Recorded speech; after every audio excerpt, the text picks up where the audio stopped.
Katia Assembly Design, exercice numéro 2, le support roulette. Donc ça ressemble à une roulette de caddie qu'on pourrait retrouver en supermarché à assembler. Objectif, dans l'exercice, insérer des composants et des produits, donc on aura sûrement des éléments qui seront assemblés, manipuler les pièces et sauvegarder les fichiers. Dans cet exercice, aucune contrainte n'est créée. Bon, ça tombe mieux, comme ça, c'est à nous de tout créer. Les éléments sont seulement positionnés par rapport aux autres. Bon, nous, on créera sûrement les contraintes quand même parce que ça serait bien d'avoir quelque chose qui soit cohérent. On nous propose les pièces dans un dossier qui s'appelle ensemble roulette. Je vois 1, 2, 3, 4, 5, 6 pièces qui sont des parts et j'ai un assemblage vis-rondelle, sûrement l'assemblage de la vis et la rondelle, qui sont déjà proposés. On nous demande de créer un nouveau product. On va aller dans Katia et on va démarrer dans Conception mécanique Assembly Design un nouveau product qui s'appelle support roulette. OK. Dans mon support roulette, je clique dessus, je vais insérer des composants existants. C'est l'exercice numéro 2 qui s'appelle support roulette et on me demande d'insérer l'écrou, la fourche et la vis rondelle. L'écrou, la fourche et la vis rondelle. J'ai inséré mes éléments à l'intérieur de mon Katia. Des références particulières, on nous dit bien que la vis rondelle, si on le développe, c'est déjà un assemblage composé de la rondelle et de la vis. Et l'écrou, lui, j'arrive directement, il n'y a qu'une seule pièce, et la fourche, il n'y a qu'une seule pièce ici à l'intérieur. OK, on passe à la suite.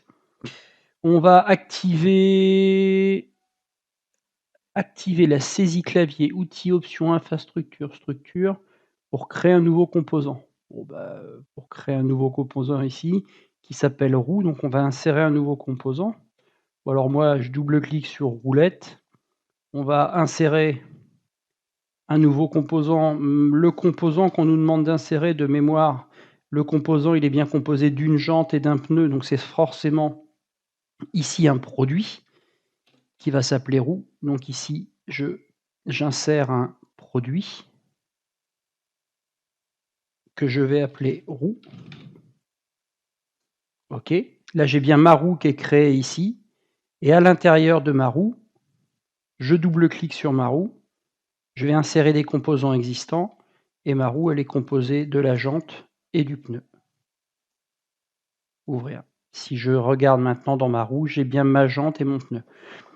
J'ai donc mon ensemble entier qui est mon support roulette. À l'intérieur de mon ensemble, j'ai un sous-ensemble vis rondelle composé des vis et de la rondelle et un deuxième sous-ensemble roue composé de la jante et du pneu. Donc là, c'est l'architecture qu'il faut bien prendre en compte sous Katia. Donc là, j'ai bien l'ensemble de mes éléments, composants et pièces. On est OK. On va faire une gestion d'enregistrement. Alors, mon support roulette ici, je vais faire fichier. On est sur un assemblage, on ne fait jamais d'enregistrer, enregistrer sous, on fait toujours une gestion des enregistrements. On sauvegarde toujours l'activité mère, celle qui se situe tout en haut de votre arbre de construction, c'est-à-dire le support roulette. Je vais faire un enregistrer sous. Je suis bien dans mon dossier support roulette. Support roulette. Alors l'avantage, c'est que si j'ai bien renommé en tête ici mon élément, je retrouve directement automatiquement le nom. J'enregistre le support roulette et surtout, je n'oublie pas de faire une propagation de répertoire. Je vois que tous les éléments dans la action là vont être sauvegardés en même temps. Pareil, ça c'est des habitudes à prendre obligatoirement à partir du moment où vous faites des sauvegardes. Fermer sans enregistrer, non, moi je suis pas d'accord. Moi, je ferme et j'enregistre pour être sûr de bien avoir tous mes éléments à l'intérieur. Insérer une nouvelle pièce. On va créer une nouvelle pièce qui s'appelle axe de rotation, d'accord. Voulez-vous définir un nouveau point? Oui, et on va définir le point qui était fourni avec la fourche. Donc on va créer une nouvelle pièce aussi. Donc je clique dans support roulette, je vais créer une nouvelle pièce, cette pièce qui s'appelle axe-rotation. OK. Est-ce que je veux définir un nouveau point? Oui. Et le point, je vais le définir ici. Voilà. Et là, il me crée un nouveau référentiel, les 3 plans ici. Si je développe axe de rotation, je me retrouve avec la structure d'un part classique ici. Et si je clique sur les plans qui sont indiqués ici sont bien ceux que je retrouve dans mon CATIA ici. Donc là, on va sûrement éditer l'axe de rotation et de manière à venir dessiner à l'intérieur. Alors on va dessiner quoi? On va dessiner, qu'est-ce que j'ai à l'intérieur? Donc j'ai un axe de rotation. Soit vous tracez, soit vous ou vous tracez pas et on prendra l'axe vertical. Bon, on peut le tracer. Dans tous les cas, 50-50. Alors, voir une cote de 50-50, c'est un peu moyen pour moi. Je vais plutôt mettre une symétrie par rapport à l'axe horizontal et la cote de 35, c'est 35 aussi qu'on a en bas. Il me semble bien. Non, c'est un peu plus petit. Non, c'est 35 en haut, 34 en bas. Et 90, pareil, la symétrie ici à respecter. Allez, c'est parti. Moi, je vais redessiner ici. Alors, c'est un élément. Donc, je vais double-cliquer sur le corps principal de l'axe de rotation. Mes icônes changent, je suis bien passé en part. Je vais créer ici une pièce. Comme ça, je vais utiliser la vue en coupe pour voir l'intérieur comme ceci. Et je vais pouvoir venir dessiner à l'intérieur. Je vais prendre la fonction contour. La fonction contour, je vais m'aimanter comme ceci. Et de mémoire, j'ai quelque chose qui ressemble à ça. Ça, non, c'est pas identique parce qu'il y a du 34 et du 35 justement. Et voilà, j'ai terminé. Échappe, échappe. Alors, je vais coter. Ici, on avait du 50. Ça, alors, échappe, échappe, on va supprimer ça. On va prendre le trait du haut, le trait du bas, l'axe horizontal, rendre tout ça symétrique. Comme ça, j'ai la cote de 50 qui est automatiquement mise en bas. J'ai les rayons, c'est du 110, 34, 35. Je vais mettre ici mon rayon. Ah, il y a quelque chose qui a bougé là-haut. On ira le remettre après. Ça, c'était du 110. Ici, j'ai du 35 dans le haut. Et j'ai une. Alors là, attention, parce que là, il m'a créé une cote par rapport à un autre élément. On va créer ici. Alors, on va refaire notre cote. On va prendre simplement le trait. 34. Alors, déjà, ici, il y a un petit souci. Ici, on va dire que ça et ça, c'est coïncident. Voilà, comme ça, il a bien fermé mon élément. Et il me reste les dernières hauteurs. La symétrie à 90. Donc, j'ai bien ici une cote de 90 entre là et là. 90. Et donc, j'ai ça, ça et ça qui est symétrique. Mon esquisse est intégralement verte, c'est conforme. OK. Qu'est-ce qu'on nous propose de faire? De fermer l'esquisse et de faire une rotation par rapport à l'axe vertical. Bon, alors là, je ferme mon esquisse. Mon esquisse, elle est faite. Je fais ma rotation par rapport à l'axe vertical. Alors, on va sélectionner l'axe vertical. Est-ce que je réussis à l'avoir comme ça facilement? Ouais. Je dézoome et j'ai bien ceci. Alors là, ce que je vous conseille de faire lorsque vous êtes en assemblage, on est dans le dessin ici, c'est directement de changer la couleur, hein, même s'il ne le propose pas. On va changer la couleur de manière à ce que ce soit, pas prendre une couleur qui existe déjà, mais de manière à ce que ce soit lisible et que vous voyez bien les différents éléments. Ah bah si, ouais, il le proposait, mince, j'avais pas vu, autant pour moi, et on va mettre du jaune, proposer du jaune. Allez, on va mettre du jaune, on va pas mettre de transparence, on va aller chercher un autre jaune, je crois que c'est celui-ci. Voilà, et j'ai du jaune dans mes éléments. OK, c'est fait. On va insérer une nouvelle pièce dans le produit qui va être nommée axe. D'accord, donc on va recréer une pièce qui s'appelle axe. On va par définir une nouvelle origine et on va créer un axe ici, extrudé de diamètre 50 et avec un profil de 600 mm, extrudé de 600 mm. Allez, c'est parti, on va créer notre axe. Donc ici, dans mon support roulette, je redouble. Alors déjà, avant, je vais cacher les plans pour pas être embêté. Dans mon support roulette, je double-clique pour repartir dans l'assemblage. Je vais créer une pièce, cette pièce qui s'appelle axe. Est-ce que je recrée un nouveau point d'origine? Non, parce que je ne vais pas réutiliser. Ma pièce, elle a été positionnée un peu n'importe où, donc là, mon axe, techniquement, je peux le positionner comme je veux. Là, je suis dans l'assemblage. Si je veux dessiner dans mon axe ici, si je veux me dessiner un axe, il faut que je double-clique sur le corps principal.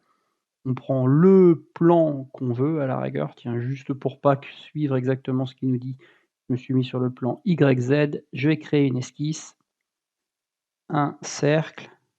Ici, je vais le mettre coïncident avec mon élément. Et c'est du diamètre 50. Et il nous demande de l'extruder sur une longueur de 600 mm.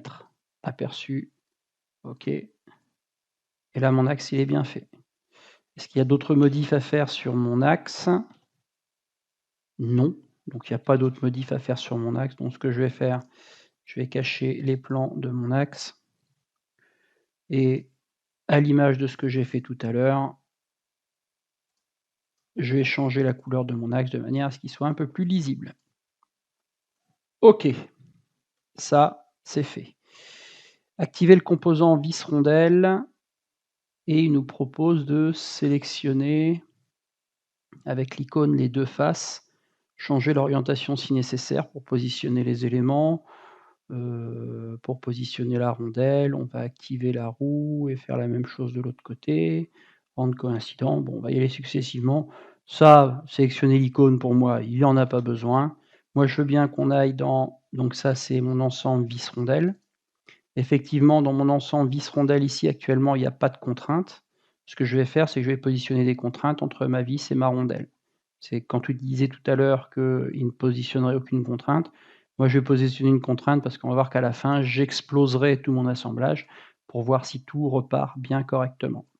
Alors, ma rondelle, elle, je veux qu'elle vienne se plaquer sur la face inférieure de ma vis et qu'elle soit coïncidente avec l'axe. Donc, première chose que je vais faire, c'est qu'entre l'axe ici et l'axe de ma rondelle, je vais créer une coïncidence. Je vais créer une contrainte de contact ensuite entre la face inférieure et cette face-là. Et déjà à ce stade, je peux faire une mise à jour. Et là, je vois bien qu'il y a bien tout qui a été déplacé. Donc si ici, je double-clique sur ma vis rondelle, je vais prendre mon élément ici pour déplacer ici. Ah, il ne déplace pas tout automatiquement. Bon, on va le laisser comme ça, on verra par la suite si j'ai besoin de le déplacer. OK, ça, vis rondelle, c'est fait. Ensuite, il nous demande de faire la même chose, je crois, avec la roue. Si on a compris tout de suite pour la vis rondelle, ce que je vais faire, c'est juste déplacer ma jante. Alors là, voilà, c'est là où ça peut être important de faire ici un clic droit, positionnement automatique, quand on a des pièces qui se chevauchent. Ça, c'est la jante, je clique sur la jante. Il n'a pas pris le positionnement. Ah. On va revenir déjà peut-être dans l'ensemble ici, c'est pour ça que c'est déplacé pas tout. Tiens, on va voir si... Là, je vais lui demander d'activer, de se positionner, je suis bien dans vis rondelle, d'aller sur la jante. Et là, elle va bien me déplacer la jante. Quand je déplace la jante, il déplace la roue aussi, normal, étant donné qu'ils sont dans le même assemblage. Je vais double-cliquer ici sur la roue pour rentrer dans l'assemblage de la roue. Et donc, dans l'assemblage de la roue, je vais définir une coïncidence entre les deux axes. Et je vais également utiliser la coïncidence ici entre les deux plans. Je mets à jour et mes éléments sont bien positionnés comme je le veux. Si je prends ma roue, il bouge bien intégralement ma roue. Si je prends ma vis rondelle, il bouge bien ma vis rondelle. Et remarque, les éléments ont été contraints l'un par rapport à l'autre, donc quand je bouge un élément, il y a bien tout qui bouge en même temps. OK, on va arrêter le positionnement et on revient dans mon assemblage. Donc là, si vous êtes perdu, il faut double-cliquer dans l'arbre de construction pour retrouver, vos petits et pour retrouver la position exacte de ce qui vous intéresse. Donc ça, on l'a fait, ça, on l'a fait. On veut activer, bon, globalement, on veut faire l'assemblage. Alors, par rapport critique, si, je raisonne en termes de montage-démontage, si j'ai à monter, donc on veut quoi? On veut bien assembler notre élément. Il nous met, de quel côté on va mettre, l'écrou, on va le mettre à droite, donc voilà. Si je veux monter mon élément, première chose que je vais faire, c'est que je vais prendre ici, ma fourche. Alors déjà, ce qu'on pourrait faire ici, dans mon support roulette, c'est déclarer ma fourche, ici, comme étant l'élément fixe. Voilà, et je vais venir positionner tous mes éléments par rapport à ça. C'est ce qu'on avait vu dans l'exercice 1. Ensuite, qu'est-ce que je vais faire? Bah, ma roue, elle vient ici en contact. Ma roue, ici, elle va venir en contact avec la face intérieure de ma chape. Et mon axe de roue, ici, il va venir se monter coïncident avec ma chape. Je vais faire une mise à jour déjà de ceci et ma roue, elle est automatiquement correctement positionnée à l'intérieur. Je vais prendre ma boussole, la positionner sur mon écrou pour déplacer mon écrou comme ça. Ensuite, en termes de montage, je vais prendre ma vis et ma rondelle et je vais venir la positionner à l'intérieur. Donc je veux bien que l'axe de ma vis et de ma rondelle... Ah, alors c'est pas faux, on va le refaire après, mais je vais me garder cette contrainte-là. Là, en fait, la pièce était encore active. La boussole, on la rebascule. J'ai bien une contrainte de coïncidence entre l'axe ici et l'axe de mon élément ici. J'ai une contrainte de contact ici entre la face extérieure de ma fourche et la face de ma rondelle ici. Et je vais reconstruire. Je fais ma mise à jour. Mon élément est bien positionné. Ensuite, pour venir verrouiller tout ça, je vais positionner mon écrou. Mon écrou, je vais repositionner la contrainte de coïncidence entre mon écrou, l'axe de mon écrou et l'axe de ma vis. Et j'ai une contrainte de contact entre l'extrémité ici de ma pièce, de ma fourche, et l'intérieur de mon écrou. Je mets à jour et là, j'ai bien mon élément qui est positionné. Alors là, on est un peu sorti du tuto, de ce qui nous était proposé. On a bien mis en place. On nous demande de mettre ensuite en place l'axe par rapport au trou. Bon, là, on nous le fait déplacer. Alors, rappel, c'est positionné sans contrainte. Nous, on va le positionner avec une contrainte, hein, quand même. Nous, ici, on va voir qu'on va le positionner avec une contrainte pour la simple et bonne raison que bah, c'est un peu plus cohérent et que quand on commence à maîtriser un tout petit peu les éléments, je vais ma contrainte de coïncidence axe, ici. J'ai bien mon axe qui est positionné. Et je vais positionner une distance ensuite, contrainte de distance entre l'extrémité ici et la partie de mon élément.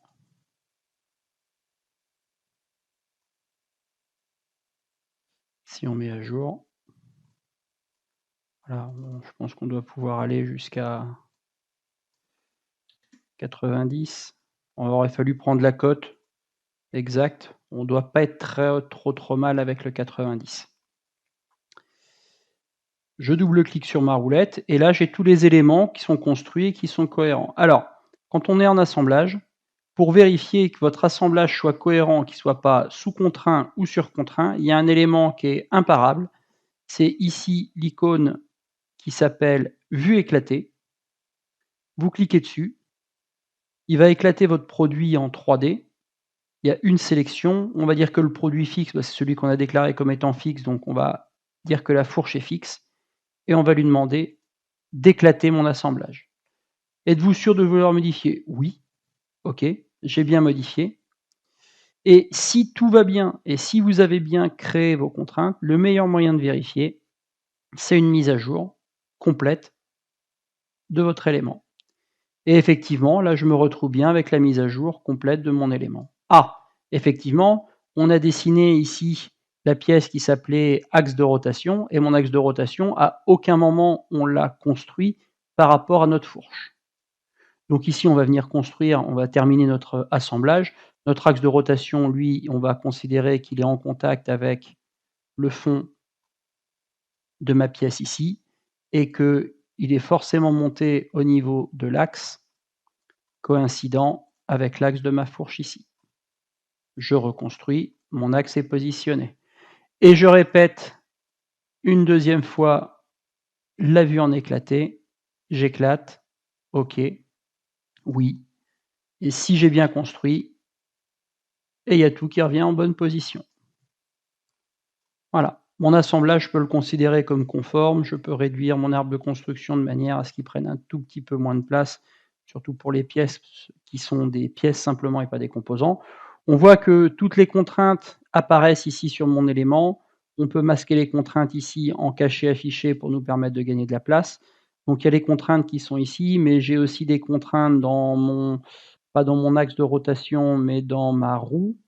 Je vais cacher les contraintes de ma roue. Attention, hein, on ne fait pas supprimer, on fait cacher, hein. On les masque simplement au niveau de l'affichage et je vais cacher celle de la vis rondelle aussi. Voilà. Ici, si je zoome, je retrouve bien tous mes éléments. On va éclater une dernière fois pour voir et pour bien vérifier qu'on n'a pas supprimé nos, nos contraintes. On va déclarer la fourche comme étant l'élément principal. Je reconstruis. Et là, j'ai bien tous les éléments qui vont bien. Je termine ici avec une gestion des enregistrements. Enregistrer, propager, OK. C'est la fin du deuxième exercice.